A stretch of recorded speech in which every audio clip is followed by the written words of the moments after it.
বসন্ত ৰোগ বুলি ক'লে আমি সাধাৰণতে বৰাই মাজুৱাই সৰুৱাই আৰু ৰুবেলাৰ কথা বুজো।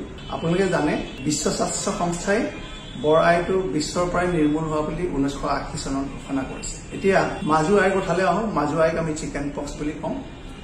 এই ৰোগে দেখা দিলে গাৰ ছাল ৰঙচুৱা হৈ পানী জ্বলা বান্ধে আৰু জ্বৰ আৰু কাহ হয়। মিজলছে দেখা দিলে বা সৰুৱাইয়ে দেখা দিলেও গাৰ ছাল ৰঙচুৱা হয়, জ্বৰ হয়, কাহ হয় আৰু মুখৰ পৰা আৰম্ভ কৰি শৰীৰৰ বিভিন্ন অঞ্চলত এই ৰঙচুৱা উখহাটো শুকান ঘামচিৰ দৰে দেখা যায়। এই ৰোগৰ পৰা হ'ব পৰা অন্যান্য কমপ্লিকেশ্যনৰ কথালৈ চিকেন পক্স বা মাজুৱাইৰ পৰা হ'ব পৰা কমপ্লিকেশ্যনৰ ভিতৰত নিউমোনিয়া অন্যতম আৰু ই কিডনী আৰু যকৃততো ইয়াৰ কমপ্লিকেশ্যন দেখা দিব পাৰে আৰু তাৰ পৰা মানুহৰ মৃত্যু হ'ব পাৰে। সৰুৱাইৰ ক্ষেত্ৰত বহু ধৰণৰ কমপ্লিকেশ্যন আহে।